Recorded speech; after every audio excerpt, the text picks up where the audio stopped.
Varicose veins కి సరైన చికిత్స కోసం సంప్రదించండి Avis hospital.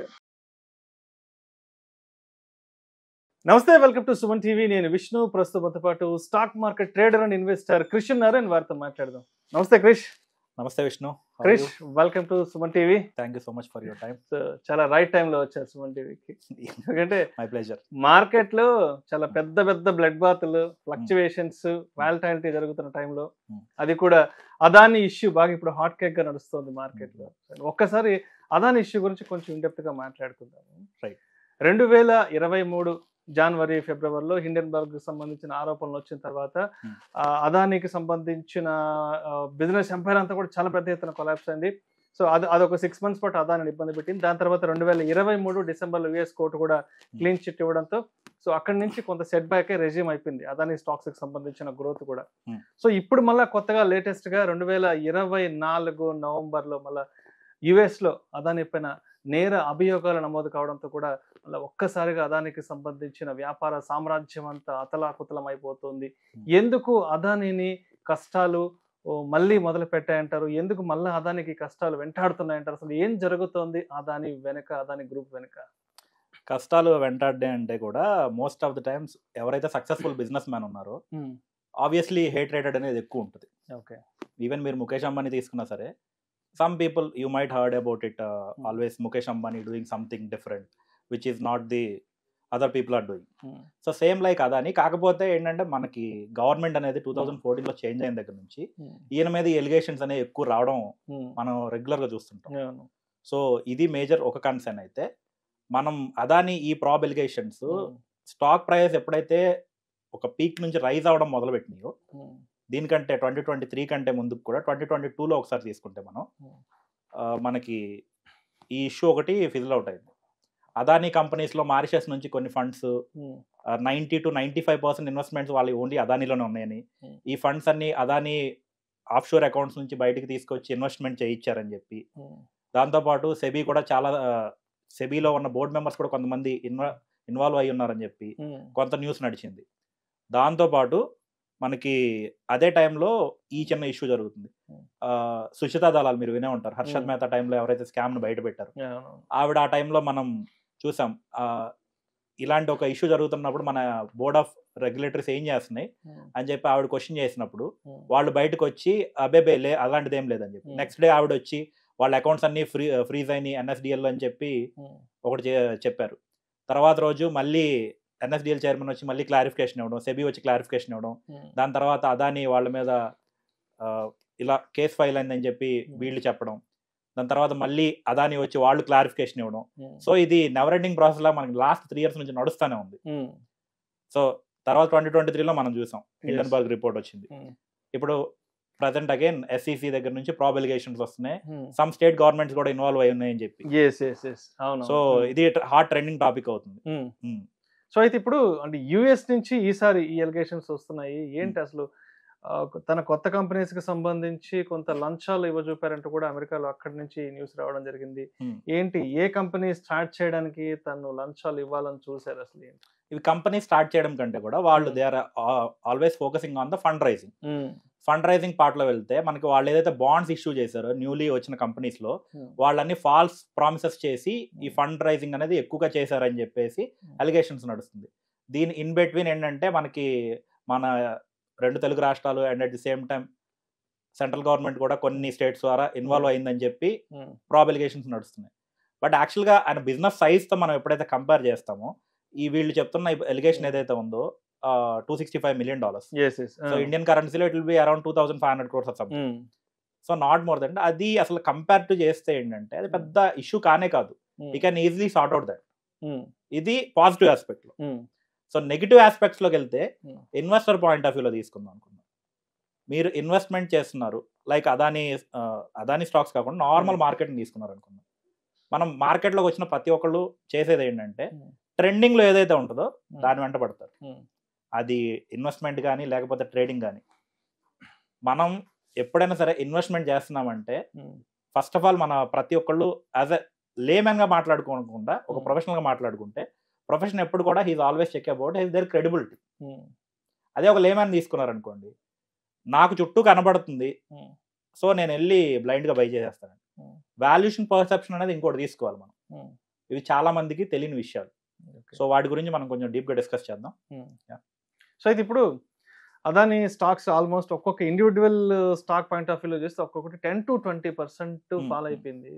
So last 1 year నుంచి అంతా సెట్ బ్యాక్ రెజ్యూమ్ అయింది అనుకున్న ఇన్వెస్టర్స్ ఎవరైతే మళ్ళీ అందరూ కూడా అదాని స్టాక్స్ లో ఇన్వెస్ట్ చేశారు. సో ఇప్పుడేమో పెద్ద బ్లడ్ బాత్ కనిపిస్తుంది అదాని స్టాక్స్ లో.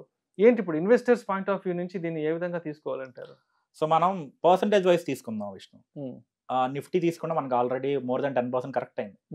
And at the same time Adani stocks నిన్న ఒక్క రోజే 20% పడడం అని చూసాం. ఈ న్యూస్ వల్ల అనేది అలాంటి కామన్ ఉంటుంది. సో దాని గురించి మనం ఎంత పెద్దగా భయపడాల్సిన పని లేదు. ఎందుకంటే is not going to end his business right. And ఇంకొకటి వాల్యుయేషన్ పర్సెప్షన్ తీసుకున్నప్పుడు మిగతా స్టాక్స్ తో కంపేర్ చేస్తే అదాని పోర్ట్స్ కూడా బాగా ఎక్కువనే పడింది. But Adani ports the business they have kind of monopoly. So there is no other business in that particular sector. And at the same time మనకి పోర్ట్స్ కానీ ఎయిర్పోర్ట్స్ కానీ మేజర్ బిజినెస్ అంతా కూడా అదాని చేతుల్లోనే ఉంది. ఎగ్జాక్ట్లీ. సో బిజినెస్ కొలాప్స్ అవుద్ది లేకపోతే umpire end అయిపోద్ది అనేది it's just a wrong thinking. So అట్లా థింక్ చేయడం అనేది కరెక్ట్ కాదు. అండ్ మనకి మిగతా స్టాక్స్ తీసుకుందాం. ఇవి ఎప్పుడైతే మీకు పీక్ వాల్యుయేషన్ లో ట్రేడ్ అవుతుంటాయో, ఫర్ ఎగ్జాంపుల్ వాల్యుయేషన్ గురించి మాట్లాడుకుందాం. ఫస్ట్ మీరు ఒక రిలయన్స్ స్టాక్ తీసుకుందాం. సంవత్సరానికి అదాని అంబానీ ఒక 1,00,000 కోట్లు సంపాదిస్తున్నాడు అనుకోండి. 1,00,000 కోట్లు సంపాదిస్తుంటే అట్ ది ఎండ్కి వచ్చేసరికి ఆయన బిజినెస్ లోకి మనం ఒక నెట్ ప్రాఫిట్ 15-20% మార్జిన్స్ వర్కౌట్ చేస్తుంది. ఒక 20,000 crores ప్రాఫిట్ వచ్చింది అనుకుందాం సంవత్సరం మొత్తానికి. దాన్ని వీళ్ళు మల్టిప్లైర్ బై మార్కెట్ క్యాప్ ని ఈ ప్రాఫిట్ ఏదైతే వచ్చిందో దాన్ని డివైడ్ చేస్తే మనకి స్టాక్ వాల్యుయేషన్ అనేది వస్తుంది. ఇప్పుడు 20,00,000 కోట్లు ఉంది. 20,00,000 కోట్లు ఉంటే 20,000 crores నెట్ రెవెన్యూ వచ్చింది అనుకుందాం. సో వాల్యుయేషన్ వైజ్ ఏంటంటే might be 100 P. But real valuation అనేది మనం స్క్రీనర్ లాంటి వెబ్సైట్ లో చెక్ చేసుకోవచ్చు. జస్ట్ నెంబర్ చెప్తున్నాను. ఇక్కడ మార్కెట్ క్యాప్ 100x లో ట్రేడ్ అంటే 100 times లో ట్రేడ్ అవుతుందంటే దాని మీనింగ్ ఏంటంటే మీరు పెట్టుబడిని డబల్ అవ్వడానికి 100 years టైం పట్టిద్ది. సో బెస్ట్ ఎగ్జాంపుల్స్ ఏంటంటే స్విగ్గీ కానీ నైకా, పేటిఎం ఇట్లాంటివి తీసుకుంటే పీక్ వాల్యుయేషన్ లో ట్రేడ్ అవుతుంది. నైకా లిస్టింగ్ అవడం మనకి 2000x లిస్ట్ అయింది. అంటే మీరు ఇన్వెస్ట్మెంట్ ఇవాల్వ్ చేస్తే 2000 సంవత్సరాల తర్వాత మీ మనీ డబుల్ అవుద్దని అర్థం. సో 2000 సంవత్సరాల తర్వాత డబుల్ అవుద్దంటే అప్పటికి మన జనరేషన్ ఎన్ని ఉంటాయి, అసలు మనం ఉంటామా? అసలు ఈ వాల్యుయేషన్ వైజ్ ఏంటంటే అదాని స్టాక్స్ అన్ని కూడా ఎప్పుడు కూడా 200 P 300 P అని. ఇవి నిజంగానే 200 years పడుతుంది అంటే నో. ఎందుకంటే ప్రజెంట్ ఉన్న వాల్యుయేషన్ మీద మీరు వాల్యుయేషన్ అనేది తీసుకుంటున్నారు నెంబర్స్ మీద. ఈ వాల్యుయేషన్ ఎప్పుడైతే వాళ్ళు బిజినెస్ ని ఒక 10 times గ్రో చేయడమో లేకపోతే 15 times గ్రో చేయడం జరిగింది అనుకుందాం, ఆ వాల్యుయేషన్స్ అన్ని నార్మల్ అయిపోతాయి. అక్విజిషన్ ఫేజ్ లో వీళ్ళు ఎప్పుడైతే స్టాక్స్ ని బిజినెస్ ని అక్విజిషన్ చేస్తున్నారో it will take time to justify the valuation. దానివల్ల మీకు ఎప్పుడైనా సరే ఒక హీట్ అనేది జనరేట్ అయినప్పుడు మార్కెట్లో, న్యూస్ కానీ లేకపోతే ఇంకోటి కానీ, ఆటోమేటిక్గా మార్కెట్ అనేది ఏ అయితే పీక్ వాల్యుయేషన్ ఉంటాయో ఆ స్టాక్స్ సెల్ చేయడానికే ఇన్వెస్టర్లు అనే వాళ్ళు ప్రిఫరెన్స్ ఇస్తారు. ఇప్పుడు న్యూస్ మనకి ఫేడ్ అవుట్ అయింది. ఫేడ్ అవుట్ అయిన న్యూస్ వల్ల ఎక్కువ ఎఫెక్ట్ అయ్యేది ఏంటిది? Adani stock. And at the same time market లో కూడా బ్లడ్ బాత్ జరుగుతుంది. కాబట్టి they are force to sell. And నిన్న సెల్లింగ్ తర్వాత ఇవాళ చూడండి market there is no much of selling. Market అసలు దాని గురించి పట్టించుకోవట్లేదు. ఓన్లీ అదాని స్టాక్స్ మటుకు ఒక 1 to 5% ఇన్ బిట్వీన్ ట్రేడ్ అవుతుంది. సో పర్సంటేజ్ వైజ్ తీసుకొని మనం ఎప్పుడు కూడా ఇట్లా వాల్యుయేషన్ జస్టిఫై చేసుకుంటే మనకి రియల్ పిక్చర్ అనేది అర్థమవుతుంది. సో అయితే ఇప్పుడు ఈసారి వచ్చిన అలిగేషన్స్, ఈసారి వచ్చిన అభియోగాలకు కూడా 2023 జనవరి ఫిబ్రవరిలో వచ్చిన హిండెన్బర్గ్ అప్పుడు ఏదైతే పెద్ద బ్లాస్ట్ అయిందో దాని తర్వాత మళ్ళీ అంతా సర్దుమణిగిపోయి మళ్ళీ అంత రెజ్యూమ్ అయిపోయింది కదా. అంటే ఈసారి వచ్చిన న్యూస్ కూడా ఇది కూడా ఒక టీ కప్పులో తుఫాన్ లాంటిది అంటారా, లేదంటే ఇంకా దీని గురించి ముందుకెళ్లే అవకాశం ఉందంటారా? లేదంటే చాలా మంది చెప్తున్నారు ఇప్పుడు ఈ ఇష్యూ అంతా రైజ్ అయింది యూఎస్ నుంచి కదా, మరి తప్పకుండా అక్కడ అరెస్ట్ చేస్తారు. అంటే సరే ఇండియాలో అంటే లంచాలు గించాలు ఇవన్నీ చాలా సర్వసాధారణం, ఇక్కడ మేనేజ్ చేసుకుంటారు, వాళ్ళంతా పెద్ద మార్కెట్ బిగ్ బుల్స్ కదా, ప్రభుత్వాలు వాళ్ళ చేతుల్లో ఉంటాయి కదా, సో దే కెన్ మేనేజ్ అనేది ఇక్కడ. బట్ ఈసారి పట్టుబడ్డది అమెరికాలో కదా, సో మరి ఏంటి ఇంప్రిజన్మెంట్ ఉంటుందా, అరెస్ట్ ఉంటుందా అంటే కూడా రకరకాల వార్తలు ఊహాగానాలు వస్తున్నాయి. కాబట్టి ఏంటి నెక్స్ట్ ఏం కాబోతుంది? ఇది కేవలం టీ కప్పులో తుఫాన్ లానే ముగిసిపోతుంది అంటారా?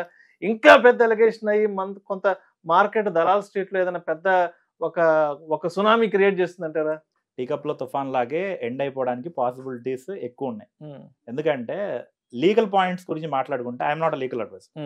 అండ్ అసలు ఒక కంట్రీ గవర్నమెంట్ ఇంకో కంట్రీలోకి వచ్చి వాళ్ళని అరెస్ట్ చేసి తీసుకెళ్ళడానికి వాళ్ళకి ఎంతవరకు రైట్స్ ఉన్నాయి అనేది మనం లాయర్ల ద్వారా తెలుసుకోవాల్సింది. And at the same time Adani is not a common man like you and me. Is a big business man. So they have their own ways of tackling the things. సో దాని గురించి మనం వరి అవ్వాల్సిన పని లేదు. అండ్ ఇది ఏదైతే వాళ్ళు ప్రాబిలికేషన్ చేస్తున్నారు ఈ 2500 crores, it's actually nominal amount. What is the business size of Adani? Might be 100x 200x. So ఇట్లాంటివి వచ్చినప్పుడు ఏంటంటే అలిగేషన్స్ విల్ కమ్. బట్ ఇక్కడ ప్రాబ్లం ఎవరికి అవుతుందంటే ఇన్వెస్టర్ ట్రస్ట్ అనేది తగ్గుతూ ఉంటుంది. Investor trust. ఎగ్జాక్ట్లీ. అంటే ఇక్కడ ఈ ఇష్యూ వల్ల అదానికి ప్రాబ్లం ఉందో లేదో అదాని మేనేజ్ చేసుకుంటాడేమో ఒకటి. బట్ మనలాంటి ఒక రిటైల్ పార్టిసిపెంట్స్ కదా ఇబ్బంది పడుతున్నారు. వాళ్ళ డబ్బు కదా పడిపోతుంది.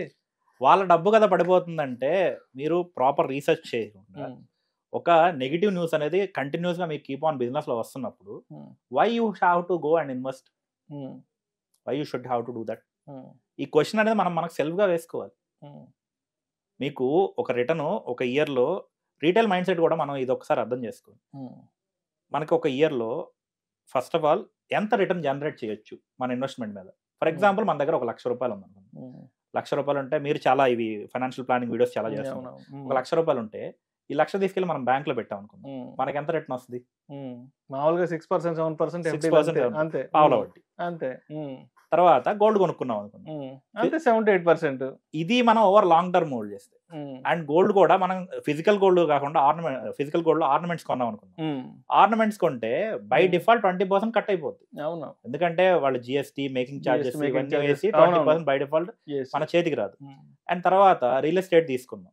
మనకి హైదరాబాద్, అమరావతి లాంటి రియల్ ఎస్టేట్ పక్కన పెడితే in general real estate grow అయ్యేది కూడా 10 to 12%, అంతే, not more than that. Beyond which ఇవి కాకుండా రెగ్యులర్ ట్రెడిషనల్ ఇన్వెస్ట్మెంట్స్ కాకుండా మనకి స్టాక్ మార్కెట్ అని ఇంకొక ఇన్వెస్ట్మెంట్ ఆపర్చునిటీ ఉంది. సో అక్కడ మనకి లాస్ట్ మనం 30 years తీసుకున్నా సరే Nifty generate around 13 to 15%, not more than that. ఇది ఇండెక్స్ లెవెల్లో. So if you are super intelligent than that, దానికంటే ఎక్కువ రిటర్న్ జనరేట్ చేయడానికే మార్కెట్ లో ఉన్న ప్రో ప్లేయర్స్ అందరూ ట్రై చేసేది. సో మీ ఇన్వెస్ట్మెంట్ మీరు ఎప్పుడైతే స్టాక్స్ లో పెట్టి ఒక 15 to 20% రిటర్న్ ఎక్స్పెక్ట్ చేస్తున్నారు క్యాగర్గా, then it's a good thing. కానీ మనకి రీటైల్ మార్కెట్లోకి కొత్తగా ఒకరు వచ్చారు, లేదా ఒక 1 year 2 years అవుతుంది అట్ మ్యాక్స్, తనకి ఎక్స్పీరియన్స్ వచ్చి తనకి అంత అవగతం అయ్యేంత వరకు they keep on pouring the money. 15-20% రిటర్న్తో సాటిస్ఫై అవ్వరు. నాకు 1 shot పెట్టిన లక్ష్యం ఏంటంటే అది డబుల్ అయిపోవాలి, ట్రిపుల్ అయిపోవాలి. అలా అయితే దాని లాటరీ టికెట్ కదా అంటారు. సో సేమ్ వేలో we need lot of understanding, lot of study to put in stock market as. ఇక్కడ మనం అదానీ దగ్గరికి వద్దాం. ఇప్పుడు అదానీ లాస్ట్ 1 year లో ఒక 100% రిటర్న్ జనరేట్ చేసింది అనుకున్నాం. ఈ 100% రిటర్న్ జనరేట్ చేసింది ఆల్రెడీ 1 year లో అయిపోయింది. బట్ స్టిల్ ఇన్వెస్టర్స్ ఏం చేస్తారు? వెళ్ళి ఆ 100% పీక్లో కొంటారు. 100% పీక్లో కొంటారు. ఇలాంటి న్యూస్ లేకపోతే మార్కెట్లో నిఫ్టీ లాంటి కరెక్షన్ రావడం జరుగుతుంది ఒకటి. ఆ పర్టికులర్ టైంలో వాళ్ళ వాల్యూ అనేది 20-30% డెప్రిషియేట్ అయింది. ఎప్పుడైతే డెప్రిషియేట్ అయిందో దాన్ని తీసేస్తారు డబ్బులు అక్కడ నుంచి ఇన్వెస్ట్మెంట్. వాళ్ళు లాస్ అయ్యారు 20-30%. వీళ్ళు బయటకు వచ్చి ఎలిగేషన్స్ ఏం చెప్తారు? Stock market is a gambling, Adani is a gambler. So ఇక్కడ ఇంకొకటి, అదానీ మార్కెట్ క్యాప్ ఎంత మీకు తెలుసు, ఒక ఐడియా ఉంది, ఒక 20 lakh crores అరౌండ్. మీరు 1 లక్ష తీసుకొచ్చారు అనుకోండి, ఈ 1 లక్ష అసలు ఆ సైజ్ ముందు ఎంత, సైజ్ ముందు అసలు సంబంధం లేని విషయం అర్థం కదా. మీరు అదానీ మీద ట్రస్ట్ తో వెళ్ళి ఇన్వెస్ట్ చేశారు. సో అది లాంగ్ టర్మ్ లో Adani can manage, it can grow. మీరు 20-30% కరెక్షన్లకు భయపడి పెట్టిన 1 లక్ష తీసేశారు, అది 70,000-80,000 చేతికి మిగిలింది. మీరు బయటకు వచ్చి ఏం చేస్తున్నారు? ఏమండి, గోల్డ్ ప్రైసెస్ కూడా మనకు పడుతుంటాయి, పెరుగుతుంటాయి కదా. Same like why you are not waiting here shares, Adani కానీ లేకపోతే ఇంకో షేర్ కానీ హోల్డ్ చేసి ఎందుకు లాంగ్ టర్మ్ వెయిట్ చేయట్లేదు? First point, long term hold చేయాలంటే నేను ఇవాళ పెట్టాను, ఇంకా మన వాడు పెట్టిన దగ్గర నుంచి ఫోన్ తీసుకొని చూస్తూ ఉంటాడు, రెడ్ లో ఉంది, గ్రీన్ లో ఉంది, వాళ్ళు 5% పడింది, లేకపోతే 10% లేచింది, ఇట్లా వస్తుంది రిటర్న్. మనకి ఇవాళ 5% వచ్చిందంటే ఈ లెక్కన మనం సంవత్సరానికి లెక్కేసుకుంటే 200 రోజులు ఇంటూ 5% 1000% వచ్చేసింది. సో ఈ అజంప్షన్స్ లో ఉండి స్టాక్ మార్కెట్ లో 90% ఆఫ్ ద పీపుల్ లూజ్ అవుతారు. రైట్. అండ్ ఇంకొకటి ఏంటంటే నాట్ ఓన్లీ స్టాక్ మార్కెట్, మీరు ఎనీ ఇండస్ట్రీ తీసుకోండి, సక్సెస్ఫుల్ పీపుల్ అనేది పర్సంటేజ్ సింగిల్ డిజిట్స్ లోనే ఉంటుంది. మూవీ ఇండస్ట్రీకి ఎంతమంది వస్తున్నారు, ఎంతమంది సక్సెస్ అవుతున్నారు. అండ్ బిజినెస్ పీపుల్ తీసుకోండి, మీరు ఎక్కడికి వెళ్ళినా సరే అంబానీ, అదానీ, టాటా, బిర్లా ఈ పేర్లు ఏమైనా పడతాయి తప్పించి మీరు నేను వెళ్ళి బిజినెస్ స్టార్ట్ చేసి ఒక ఎంపైర్ క్రియేట్ చేయాలంటే మనకు ఒక లైఫ్ టైం సరిపోదు. సరిపోయినా సరే ఒకవేళ టైం కలిసి రావాలి, అన్ని వీటన్నిటితో పాటు మనకు కొంచెం అదృష్టం ఉండాలి. ఇవి మనకి ఇవేం అవసరం లేదు. మనం ఏంటంటే జస్ట్ పెట్టాం, మనకి మనీ రావాలి. మనం ఏంటంటే మనం లాస్ అయితే విన్ అయ్యామనుకో, that is our talent. Loss అయ్యామనుకో, దట్ ఈస్ సంబడి మిస్టేక్. అది ఇష్యూ క్రియేట్ చేసి మనకు పెట్టారు. సో క్రిష్, ఒక్కసారి కన్క్లూజన్ గా ఏంటి ఇవాళ మనం మాట్లాడుతున్న ఈ సందర్భంలో మార్కెట్ సిచ్యువేషన్ ఏంటి, అదానీ సిచ్యువేషన్ ఏంటి, ఒక వారం 10 రోజుల తర్వాత ఎలా ఉండబోతుంది, ఎలా ఉంటుంది ఏంటి అసలు ఓవరాల్ గా ఒక వారం తర్వాత 10 రోజుల తర్వాత ఏంటి, ఎంత వరకు వెళ్తుంది అంటారు? వారం 10 రోజుల కంటే తీసుకోవడం కంటే కూడా విష్ణు 2 ways ఆఫ్ థింగ్స్ మాట్లాడుకుందాం. మీరు లాంగ్ టర్మ్ ఇన్వెస్టర్ అనుకుందాం. First of all stop putting investing in stocks like Adani. Because ఏంటంటే ఇలా రెగ్యులర్ గా కంటిన్యూస్ న్యూస్ వస్తుంది సిచ్యువేషన్స్ లో, మీకు ఏం జరుగుతుందో తెలియదు. ఇన్ బిట్వీన్ మీరు పడుకొని నిద్రపోతా ఉంటారు, తెల్ల లీస్ట్ చూసేసరికి ఇంకో న్యూస్ వచ్చి ఉంటుంది. సో ఇలాంటి సిచ్యువేషన్ ఏంటంటే don't put money, invest in money stocks like Adani ఇలాంటి స్టాక్స్ లో పెట్టద్దు. తర్వాత మీరు ఇండెక్స్ ఇన్వెస్టింగ్ చేసుకోండి. నిఫ్టీ, సెన్సెక్స్, ఈటీఎఫ్స్ మనకి ఎట్లాగా ఉన్నాయి, అండ్ మ్యూచువల్ ఫండ్స్ ఉన్నాయి. వాటిలో ఇన్వెస్ట్ చేసుకొని మీరు ఎప్పుడైతే ఒక 3 months 4 months long term horizon, ఇది 3-4 months లాంగ్ టర్మ్ కాదు, short term, might be 2 to 3 years. అంత షార్ట్ డ్యూరేషన్, అంత లాంగ్ డ్యూరేషన్ మీ దగ్గర ఉందనుకుందాం, మీరు ఇన్వెస్ట్ చేసి ప్రశాంతంగా పీస్ఫుల్ గా ఉండొచ్చు. అండ్ ఇప్పుడున్న మార్కెట్ కండిషన్ చేంజ్ అవడానికి అంటారా, మైట్ టేక్ 2 months 3 months. ఇక్కడ నుంచి మనకి బడ్జెట్ ఇంకో 2 months ఉంది. సో బడ్జెట్ టైంకి వచ్చేసరికి సెటరేట్ అవ్వచ్చు. అండ్ ఇక ఆల్రెడీ మనకి నిఫ్టీ 3000 points కరెక్షన్ అంటే అరౌండ్ 13%. సో 13% అయిపోయింది, బ్లడ్ బాత్ వెళ్ళిపోయిందని. 13% కరెక్షన్ లాస్ట్ 30 years ఎన్నిసార్లు జరిగినాయి. ఇంకొకటి పబ్లిక్ మిస్ అయ్యేది ఏంటంటే, వీళ్ళంతా కూడా ఎవరైతే మనకి కోవిడ్ తర్వాత మార్కెట్లోకి వచ్చారో, they haven't seen the market hardly. 10% correction ఇవాళ చూస్తున్నారు. ఐ థింక్ 2022లో ఒకసారి చూసారు, ఇవాళ ఒకసారి చూస్తున్నారు. ఇంకా యాక్చువల్ స్టాక్స్ అన్ని కరెక్ట్ అవ్వడం మొదలు పెట్టలేదు కంప్లీట్ గా. కొన్ని మిడ్ క్యాప్స్, స్మాల్ క్యాప్స్ అనేవి ఒక 20-30% కరెక్ట్ అయింది. బట్ ఒక్కొక్కటి 5 times 10 times 20 times రిటర్న్ కూడా ఇచ్చినాయి. అలాంటి stocks cycle, cash flow cycle అనేది ఇంకోటి ఉంటుంది, అది మనం వేరే వీడియోలో మాట్లాడుకుందాం. అది టర్న్ అవుట్ అవుతున్నప్పుడు స్టాక్స్ ఏ రకంగా పడతాయి, దేర్ మైట్ బి పాసిబిలిటీ 80-90% కూడా పడతాయి, మళ్ళీ రికవరీ కూడా వస్తుంది. బట్ ఇవన్నీ తెలుసుకొని మనకి స్టాక్ మార్కెట్లో ఉండాలంటే మన ప్రొఫెషనల్ మానుకొని దీంట్లోకి రావాలి. ఇన్స్టెడ్ ఆఫ్ దాట్ మీరు ఎప్పుడైనా సరే ఒక గుడ్ టీచరో లేదా గుడ్ ఫైనాన్షియల్ అడ్వైజర్నో ఒకరిని ట్రస్ట్ చేసి బిలీవ్ చేసి వాళ్ళని ఫాలో అవడం మొదలు పెట్టండి. 10 మంది చెప్పి 10 మందిని ఫాలో అవడం అనేది చేయకండి. Thank you so much Krish. Thank you so much Vishnu for your time. అసలు అదానీ వ్యవహారం ఎంత వరకు వెళ్తుంది, ఇది టీ కప్పులో తుఫాను మాత్రమేనా, లేదంటే ఇంకా ఇంతకంటే బ్లాస్ట్ అయి ముందుకెళ్ళే అవకాశం ఉందా, అండ్ ఈ టైంలో ఇన్వెస్టర్స్ ఎటువంటి జాగ్రత్తలు తీసుకోవాలి అనే అంశం గురించి చాలా చక్కగా మీ అనాలిసిస్ తెలియజేసి thank you so much. Thank you so much Vishnu.